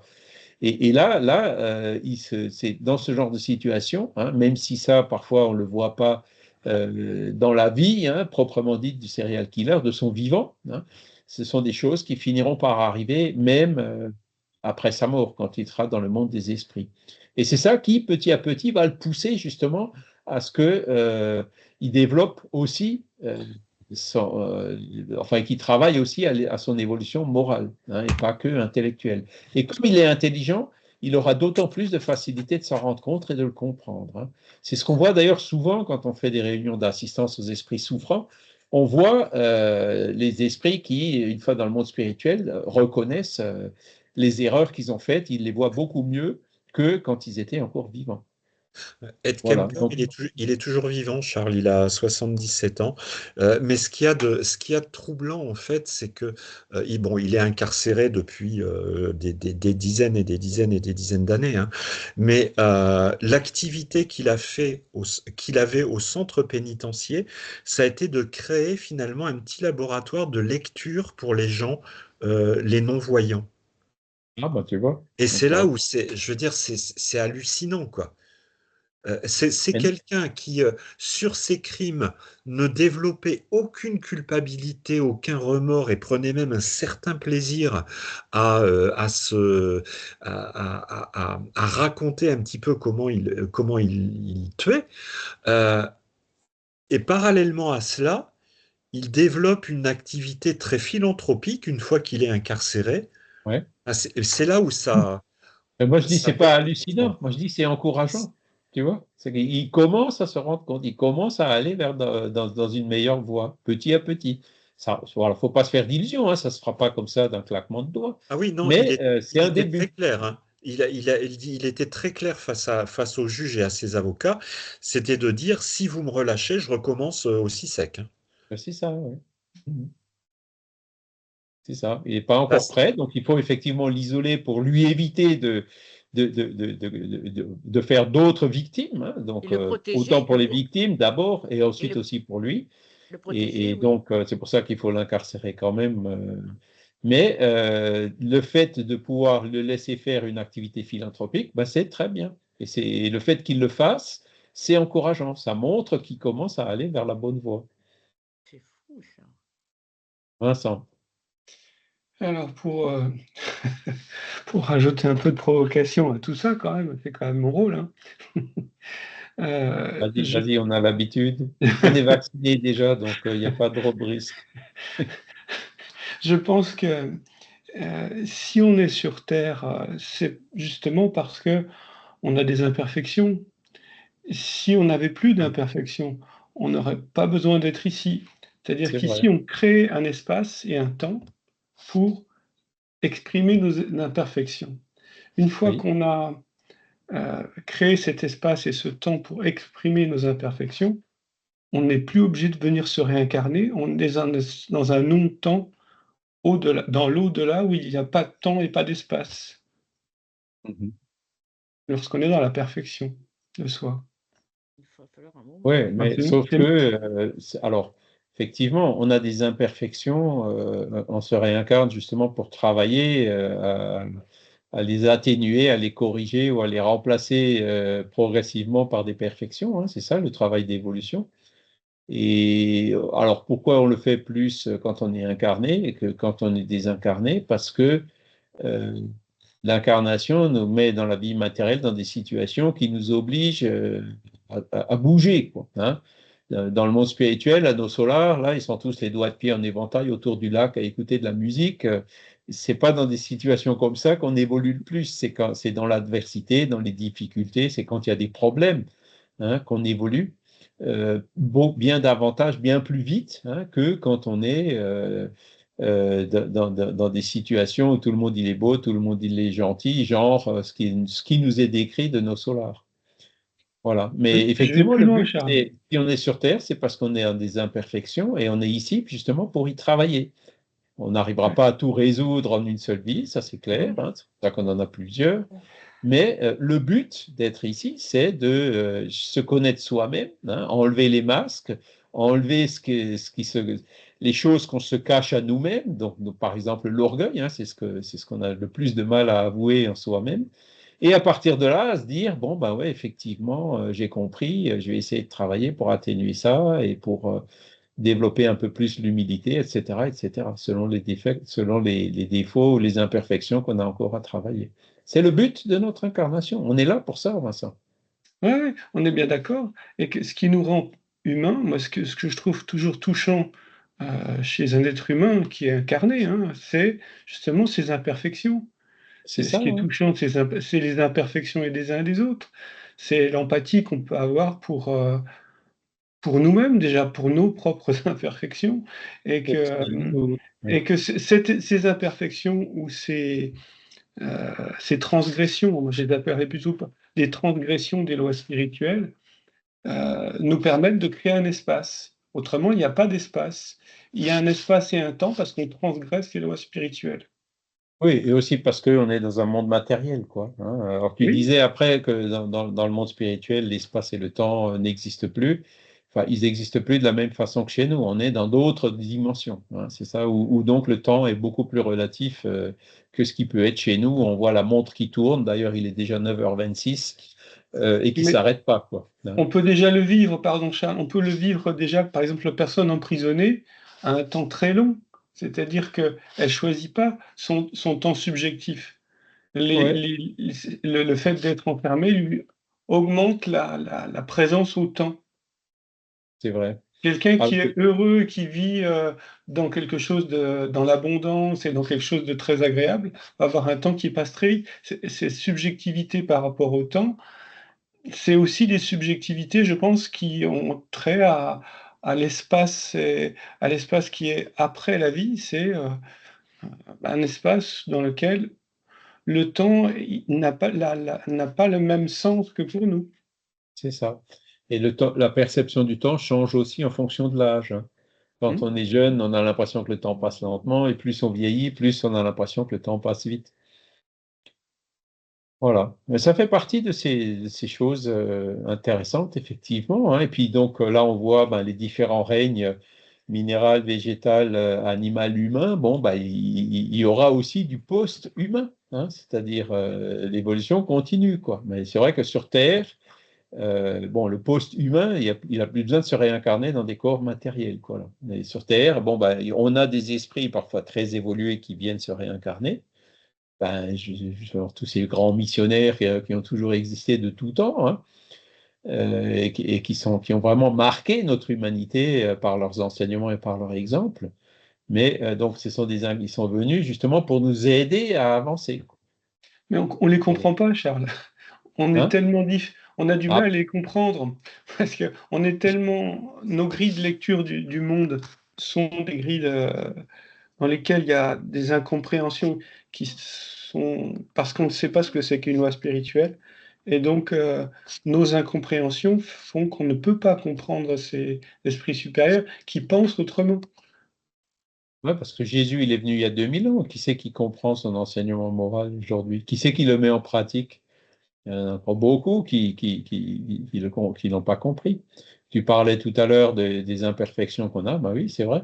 Et c'est pour ça qu'il y a le BIP, hein, la charité, qui est la bienveillance envers tout le monde, l'indulgence envers les imperfections d'autrui et envers les nôtres aussi, évidemment, et le pardon des offenses, parce que des fois, ces imperfections vont jusqu'aux offenses et, bon, ben, on peut garder des rancœurs, mais ça nous rend malades, ça ne nous aide pas à avancer, alors que le pardon, ça nous libère de ces choses-là.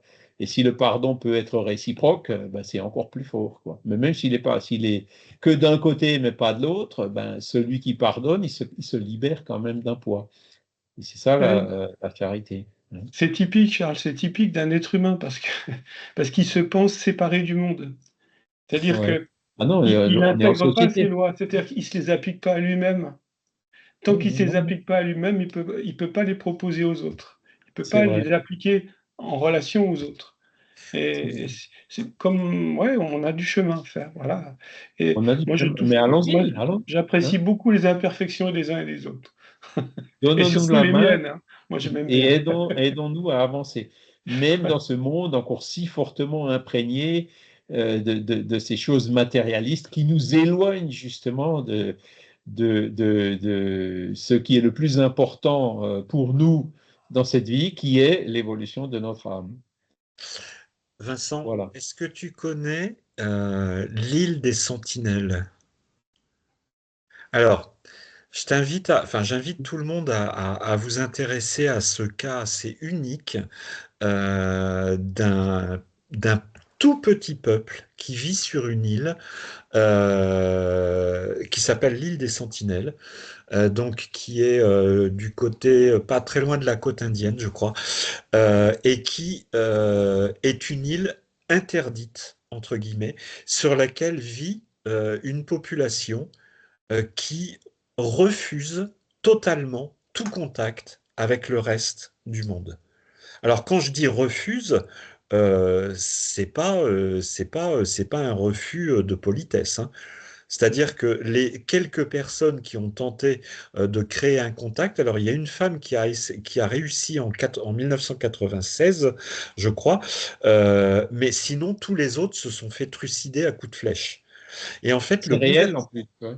ouais, le gouvernement indien a interdit maintenant l'accès à cette île pour foutre la paix à cette population qui vit, on ne sait pas exactement comment ils vivent, probablement à nos yeux de manière extrêmement primitive, mais qui arrivent à se perpétrer dans l'histoire. Alors, ils ne sont pas nombreux, hein. Il y a à peu près 200 individus, mais comme au sein de cette île, il y a une forêt qui est extrêmement dense, ben, ils n'arrivent pas à recenser la population. Mais j'avoue que j'ai découvert ça récemment, hein. Sur le coup, je me suis dit, mais c'est un fake. Ben non, pas du tout. L'île des Sentinelles, ça pose vraiment question. Euh, C'est sur l'île de Java? C'est sur c'est Java? pas très Non, loin. Non, c'est dans les îles Andaman, d'après ce qu'ils disent là. C'est oui, ça. ouais, ouais. Enfin, je suis allé sur Wikipédia, mais bon, est-ce que c'est. Je pense que pour ce genre de truc, voilà. Donc, c'est sur les îles Andaman, hein. Donc, Oui, c'est des îles qu'il y a au nord de l'Indonésie en allant vers le voilà, Bangladesh et l'Inde là-bas. Voilà. exactement. Et On donc, dirait ils un disent il y a 40 à 400 individus. Exactement, tout à fait. L'image, on dirait un crocodile allongé. Alors, si vous allez sur YouTube, il y a les quelques images qu'a pu prendre une femme qui les a filmées et qui a réussi à créer un contact avec eux. C'était la première, puisque, alors, il y a eu des missionnaires qui cherchaient à évangéliser, Ah ils là ont là. terminé criblés de flèches. Mais oui. Voilà. Et, et moi, je trouve que ces exceptions, on parlait du problème des serial killers. Là, on est sur une toute autre exception qui interroge véritablement. Euh, Mais c'est vrai, ça fait partie de ces bizarreries, si on ose dire, oui, hein, oui, de l'humanité. Bon, eh ben, on peut très bien comprendre qu'il y a des esprits qui se réincarnent, si tu veux, pour tourner en boucle sur cette île-là. Et bon, pourquoi pas, hein, je pense que c'est un sujet effectivement assez très intéressant à étudier, même si l'étude ne semble pas toujours évidente. Là, il y a quelques photos, on voit, hein, Ah oui. avec les bateaux, l'île interdite. Ouais. Ouais, donc ça a l'air effectivement. depuis, je crois que c'est 96, il faudrait vérifier si je dis pas une bêtise, mais le gouvernement, alors c'est chapeauté par le gouvernement indien, je crois, a interdit l'accès à cette île, quoi. Leur foutre la paix, en gros. Voilà, c'est tout. Bah, ils ont raison. Ils ont raison. Ils ont raison. Bah, à l'époque, il y avait aussi beaucoup de peuplades qui étaient isolées. Ethnographie du monde entier, ouais. Il y avait beaucoup de peuplades qui étaient isolées, même les Indiens de l'Amazonie. Moi, je me souviens avoir lu un livre intitulé Yanoama. C'est quand j'étais, je sais pas, ça faisait partie du lycée, du collège. Non, je crois que c'était déjà dans l'école d'ingé. Et c'est des histoires qui sont très intéressantes. Et au Brésil, il y a encore beaucoup de ces populations, certaines tribus indiennes qui sont très, très, très isolées, quoi. Qui se sont très, très peu mélangées, qui ont été très peu influencées par notre culture. Mais malheureusement, elles ont tendance à disparaître. Et ça, ben, c'est un peu une perte, puisqu'on perd un peu la diversité. Il y a des Alors, il est ethnos, 9h35, je pense qu'on ouais. va s'arrêter là pour aujourd'hui. Il y a des Euh, ethnos qui ont fait des travaux sur justement la cosmogonie, des cosmogonies différentes des nôtres, c'est-à-dire une explication de la création du monde par d'autres peuples, que ce soit les Dogons, que ce soit les Achuars, que ce soit des peuples qui sont très différents de nous et qui ont une explication du monde aussi très différente. Et une façon, évidemment, de se projeter dans la vie très différentes de nous. C'est toujours passionnant. Il y a certainement beaucoup de choses à apprendre en les étudiant. Alors, la semaine prochaine, donc, on sera le 24, donc ce sera à Végimont. Donc, pour ceux qui seront à Végimont, c'est dans la salle Araignée, hein, tout en haut, là où il y a le réseau qui a le plus de barrettes, hein, pour pouvoir se connecter. Ah oui, Pour ça ceux sera. qui seront là-bas, donc ce sera présentiel. Et donc, on se connectera pour faire le cours, donc, la semaine prochaine, normalement. Alors, malheureusement, pour ceux qui sont à Végimont, comme le cours c'est entre 8 et 9 et le déjeuner c'est entre 8 et 9, on va louper le petit déjeuner. Mais bon, c'est pas grave. La dernière fois, j'ai demandé à Pipino qu'il me ramène 1 ou 2 fruits et puis on fera avec ça. Moi, je fais un petit déjeuner pour ceux qui veulent dans la caravane. J'amène ce qu'il faut. Ah oui, si on se lève plus tôt, si on a le courage de se lever plus tôt, effectivement, on peut aller 1 heure avant dans la caravane de Vincent. Voilà, je mets une petite table à l'extérieur. Est-ce qu'il y aura ce qu'il faut pour manger, si vous voulez manger un bout? Charles, ça sera à 8 heures. Il va falloir que je me lève à 6 heures, moi. Déjà, j'ai du mal à me lever à 7 heures depuis quelques... Ah, tu dors pas sur place, ouais. Et je dors pas sur place, mais c'est dur. Moi, j'y arrive plus. Je sais même pas comment je vais tenir pendant pendant le développement de la... Enfin, on J'ai le verra problème bien. inverse. Je me réveille de plus en plus tôt en ce moment. Didier? Ouais. Oui, vu qu'il y aura une partie qui sera à Végimont et que le reste, je veux dire, on peut changer les heures. Hein.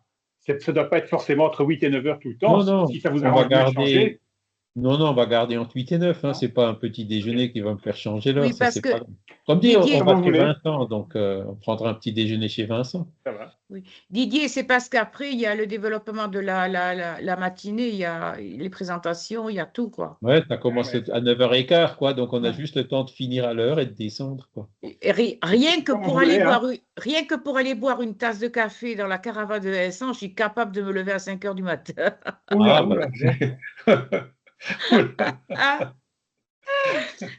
vais voir. Voilà. Et donc, on verra la semaine prochaine incarnation dans les différents mondes. Hein, les mondes primitifs, comme était la Terre il y a quelques dizaines de milliers d'années, les mondes d'expiation et d'épreuve comme la Terre, et ensuite, voilà, les mondes de régénération vers lequel la Terre est en cours de transition. Hein, et bon, après, ça devient un peu plus théorique, les mondes suivants, les mondes heureux, etc.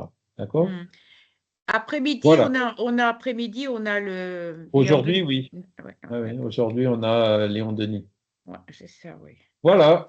Je vous remercie infiniment pour votre participation. Voici remercier les bons esprits qui nous ont aidés aujourd'hui dans ces réflexions et dans ces études.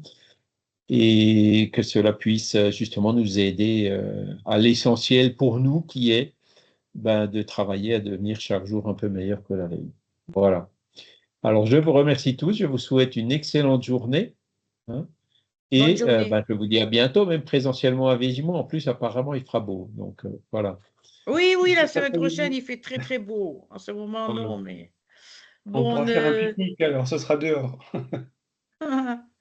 J'amènerai des croissants, si jamais. Oh, super. Alors là, je viens à Végimont 2 fois. Il y a un super parc en plus, là-bas. Ouais. Hein? J'y suis allé 2 fois à Végimont. Il y a un superbe parc derrière le château. Oui, ouais. Le camping, il est dans le parc. D'accord. Il y a le camping et puis il y a la piscine extérieure. Et puis il y a aussi évidemment un plan d'eau. Ouais, c'est agréable. Il y a des petits canards, il y a des oies. Et en plus, il y a des prix défiant toute concurrence, quoi. C'est vrai. 100 € la pension complète du vendredi soir jusqu'au dimanche midi. Voilà. Il y a encore des places, hein, si vous n'êtes pas encore inscrit, vous pouvez toujours encore vous inscrire. Voilà, ce sera un plaisir de vous retrouver là-bas. Voilà, excellente journée, et puis à bientôt. À bientôt. À la semaine prochaine. Bon dimanche. Au revoir. À bientôt. Bon dimanche. Dimanche, il faut